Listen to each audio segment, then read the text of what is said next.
I can relate to this struggle of being in a 9 to 5 job. Even though as a scholar, my 9 to 5 is not the same as your 9 to 5, it would appear on the surface that we have a lot of flexibility, but it's the same kind of 9 to 5 hustle. And I tell you that every time that I would reflect on where I am, I would feel tremendous dissatisfaction. Not so much with what I was doing, because I enjoy coaching these young people and these emerging leaders, but every time I look at my salary and I put it against my output, I give 100%, and I'm sure a lot of you can relate to this. You show up, you grind away for your organization, and then when you look at your salary, then it doesn't give you that wiggle room, or you're feeling completely devalued. And I just felt that I needed to do something about that. I know I can offer value, and I know that there's much more that I can do to earn based on my expertise.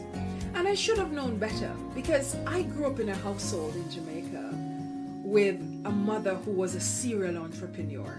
Now, my mother was an educator. She was an early childhood teacher, what you'd call a kindergarten teacher. But I remember when I reflect on my childhood that this woman had a series of side hustles going on at the same time. She was baking pastries and selling. At one point, she had a store where she was selling clothes. She had a grocery shop at one point, and she was making floral arrangements. She went back to school for cake decorating and interior decorating, and she was running multiple businesses at the same time. And as I grew older, I recognized that what she was doing was trying to supplement her income. She was trying to make sure that she could put her 3 children through school, and that her salary, despite her output, the value that she was delivering in the classroom, it didn't matter, because her compensation didn't match that, and she still needed to live. And that is why I believe that a lot of you could relate to what we went through with our mother in Jamaica, and also where I am right now, where I have successfully turned my expertise into additional sources of income. And I'm here to let you know that the first thing to do is to build a personal brand. Now, I'm going to talk about what is a personal brand, and why building a really strong and credible personal brand is so critical to having a successful side hustle. So let's begin. Your personal brand has nothing to do with your social media. Let me just put that out there. Your social media is simply a tool that you can use among many other tools to convey your brand. So what is a personal brand? For me, it's simple. Your personal brand is who you are at your core, and then the unique value that you can deliver in your niche. Whatever niche that is, I don't know what your expertise is and what your area of specialization is, or what industry you work in, or what niche within that industry you work in, but you have to see your brand first as who you are. It's you, who you are, and then the value that you can deliver in your industry. So when I say who you are, I'm referring to a combination of things, a combination of your personal attributes. I prefer to call these your human skills, because you can have a lot of personal attributes. You can be a very reliable person, trustworthy, you're empathetic, you're a very compassionate person, you are very determined, and you're very intelligent, you're very curious. All of those are personality characteristics. But which one of these do you consider to be a strength? And I want you to focus on those areas of your personality that you know serve you as a strength. These are the aspects that I call your human skills. It is also about your technical capabilities. What are the things that you're good at? Meaning, what are some of the job-specific skills that you have? The things that you would have gone to school to train for, or the things that you have an aptitude for. Some of the things you go to school for, yes, you may be good at those things, but I've met people who are also good at painting, even though they have a master's degree in educational leadership. So part of it is also recognizing that your skill set is all of those things that you do excellently. that you know you can solve a problem for someone else when you can activate and harness those skills. And you want to delineate all of those skills and capabilities and be clear about what they can deliver. You also want to look at your core values. Because when I say core values, I mean the things that you believe in. What do you believe in? What are some of the principles that you stand for? What do you live by? What are the standards that you have for yourself? What are the things that you believe? What would you stand up for or not stand up for?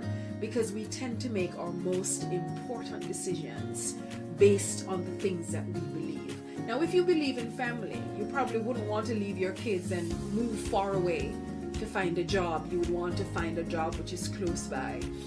I went off to study in New Zealand, and so every time I say I believe in family, my mother says, well, clearly, if you believed in family, you probably wouldn't have left and gone so far. And so that's what I mean. What are those values and fundamental beliefs that you have?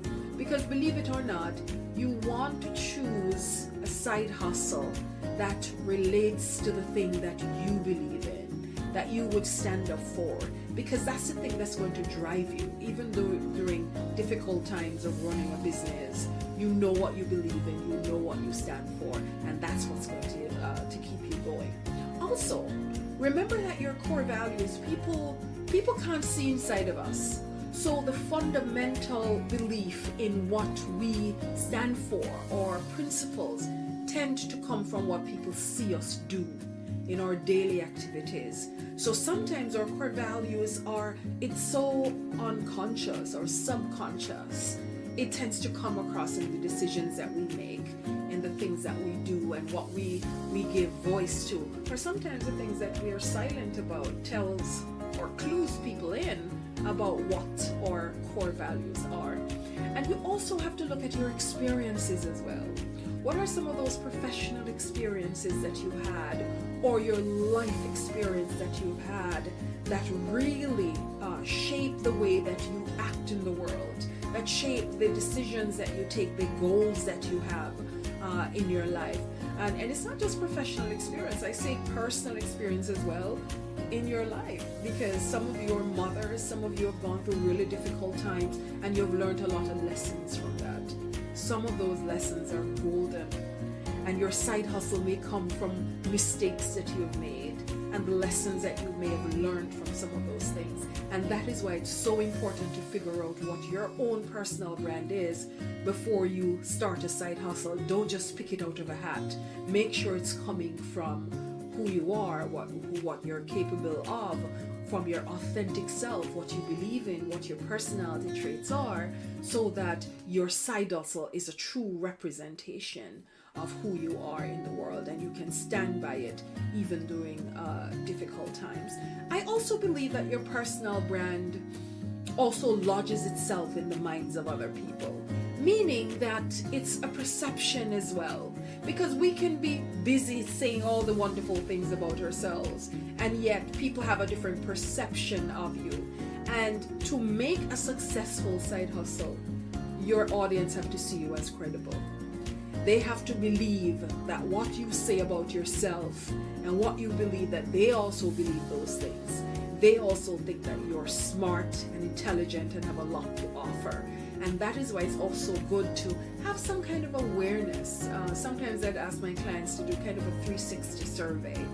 Interview your friends and your family and your colleagues and find out what they think about you as well. And see if those things match up with what you think about yourself. Because if it doesn't match, then your brand tends to be a little bit more weak. And if it matches and it aligns with what people think of you, then you tend to have a stronger brand. The stronger your brand, the more respected it is. The stronger your brand, the more credible you are. The more credible you are, the more you're able to attract clients for your products and for your services. And you're able to charge premium rates depending on what your side hustle is. Then you're able to attract premium rates and be able to collaborate with successful and influential people and work with just really great and interesting clients. And so in total, as a summary, your personal brand is who you are and the unique value that you can deliver in your industry. Whatever that niche is, it's that value, because not everybody is the same. Not everybody is going to bring the same thing to the table, and so your personal brand tends to give you or set you apart from your competitors and others in your industry. So it's a combination of your personality traits, which I prefer to call your human skills, your capabilities and your competencies, the things that you're good at, your technical skills, your job specific skills, or even other creative skills that you have. It's also your experience and your expertise, even the experiences that you think didn't go well, some of the mistakes that you've made, and especially the lessons that you've learned from those experiences, your knowledge, and also your core values. So it's who you are, plus you also have to take into account the perceptions of other people. So when you look at a combination of these things and you focus in on trying to define your own personal brand, you realize that you are creating what is so authentic, so genuine, and whatever side hustle you create needs to flow from all of this. This is when you can communicate your services. You know exactly why you're doing this side hustle. You know who it's going to serve. You know the impact it's going to have, because it's coming from where you are and who you are. So